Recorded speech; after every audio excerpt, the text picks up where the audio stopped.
Welcome to Gita kitchen. ఈరోజు మనము పెసరపప్పుతో దాల్చా తయారు చేస్తాము. దానికి కావాల్సిన పదార్థాలు: 1 కప్పు పెసరపప్పు, 1/2 కప్ శనగపప్పు, 3 spoons oil, 1 table spoon fresh అల్లం వెల్లుల్లి పేస్ట్, 1/2 టేబుల్ స్పూన్ పసుపు, 1 టమాటా చిన్న ముక్కలుగా కట్ చేసి పెట్టుకోవాలి, వంకాయ ముక్కలు 1 లేదా 2 వంకాయలు తీసుకొని ముక్కలుగా కట్ చేసి పెట్టుకోవాలి, సాల్ట్ 3 టేబుల్ స్పూన్ సాల్ట్, దాల్చాలోకి మసాలాలు: బిర్యానీ ఆకు 2-3 వేసుకోవాలి, పట్ట, సాజీరా, లవంగాలు 5, ఇలాచీలు 4. ఇవి రఫ్గా దంచి పెట్టుకోవాలి. ఆవాలు 1/2 టేబుల్ స్పూన్, జీలకర్ర 1/2 టేబుల్ స్పూన్, ఎండుమిర్చి 2 ఇలా ముక్కలుగా కట్ చేసి పెట్టుకోవాలి, కారం 1 టేబుల్ స్పూన్, చింతపండు ఒక నిమ్మకాయ సైజ్ అంతా, పెద్ద నిమ్మకాయ సైజ్ అంతా నానబెట్టి ఉంచుకోవాలి, 1 ఉల్లిగడ్డ చిన్న ముక్కలుగా కట్ చేసి పెట్టుకోవాలి, 5-6 పచ్చిమిర్చి నిలువుగా కట్ చేసి పెట్టుకోవాలి, సగం కట్ట కొత్తిమీర, 2 రెమ్మల కరివేపాకు. మనం దాల్చాలోకి మనకు నచ్చిన కూరగాయలు వేసుకోవచ్చు. మునక్కాయలు తీసుకున్న 3 మునక్కాయలు ఇట్లా పొడవుగా కట్ చేసి పెట్టుకోవాలి, 1 క్యారెట్ ఇలా నిలువుగా పొడవుగా కట్ చేసి పెట్టుకోవాలి,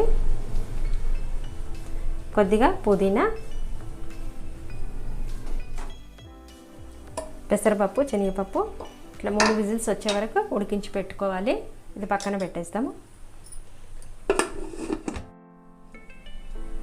స్టవ్ ఆన్ చేసుకొని గిన్నె పెట్టుకుందాము. గిన్నె వేడైంది. ఇప్పుడు ఆయిల్ వేసుకుందాం.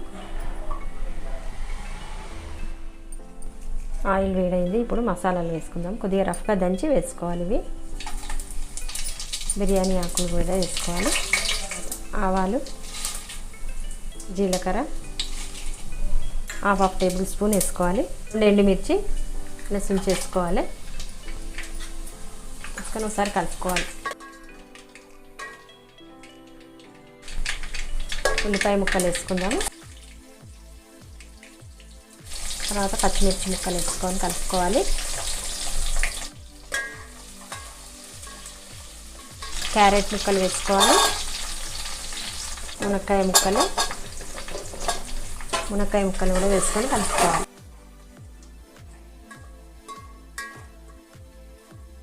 ఎన్ని కూరగాయలు తీసుకున్నాం అన్నీ వేసుకోవాలి. ఇప్పుడు ఇంట్లో వంకాయ ముక్కలు వేసుకోవాలి.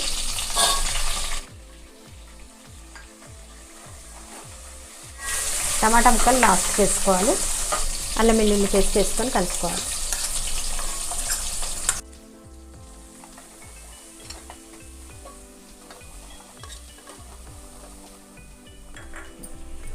దీంట్లో పుదీనా, కరివేపాకు, కొత్తిమీర వేసుకొని కలుపుకోవాలి.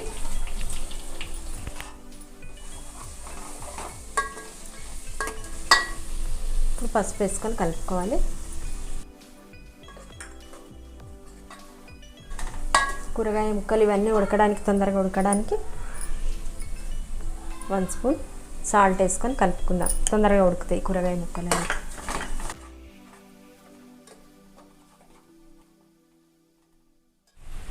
కారం వేసుకుందాము. ఉట్టి పచ్చిమిర్చితోటే చేయొద్దు, కారం కూడా వేయాలి. దాల్చాలో 1 స్పూన్ కారం వేసుకోవాలి.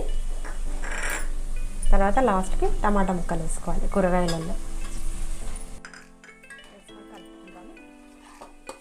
వేసుకొని కలుపుకోవాలి. ఇవన్నీ ఆయిల్లో మగ్గాలి. ఒక 3 నుంచి 4 నిమిషాల పాటు మూత పెట్టి ఉంచుదాము. మీడియం ఫ్లేమ్లో పెట్టుకోవాలి. మూత తీస్తాము. 3 నుంచి 4 నిమిషాల పాటు ఆయిల్లో మగ్గినాయి కూరగాయలన్నీ. మగ్గిన తర్వాత సరి కలుపుకొని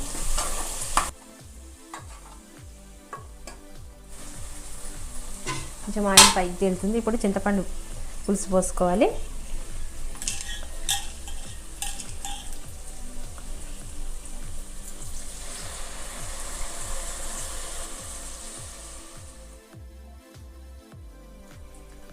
చింతపండు పులుపు పోయేంత వరకు ఇట్లా నీళ్ళు పోసుకొని పిసికేసుకోవాలి ఇలా నీళ్ళు.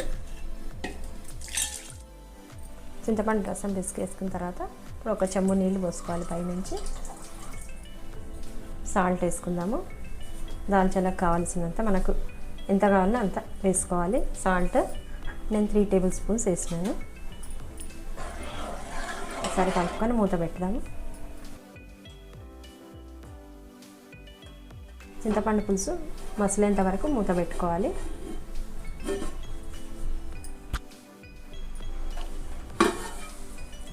చింతపండు పులుసు మరుగుతుంది. పచ్చివాసన పోయేంత వరకు మరిగించుకోవాలి. తర్వాత మనం పప్పు ఉడికించుకున్నాం కదా, ఉడికించుకున్న పప్పు మెత్తగా రుబ్బుకొని చింతపులుసులో పోసుకోవాలి.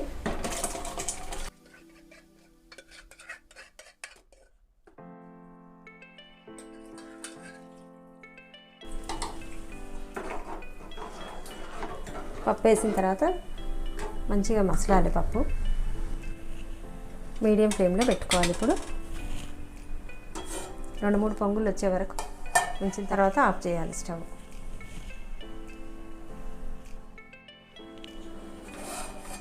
సాంబార్ బాగా మరుగుతుంది. మంచి స్మెల్ వస్తుంది సాంబార్. ఒక 5 నిమిషాల పాటు మరిగిన తర్వాత స్టవ్ ఆఫ్ చేస్తాం. బాగా మరుగుతుంది సాంబారు. ఇప్పుడు 1 స్పూన్ సాంబార్ పౌడర్ వేసుకొని కలుపుకోవాలి.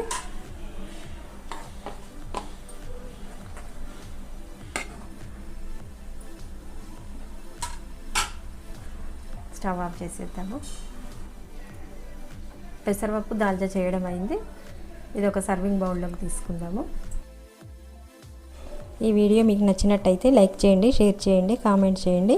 సబ్స్క్రైబ్ చేయని వాళ్ళు ఉంటే తప్పకుండా సబ్స్క్రైబ్ చేసుకోండి.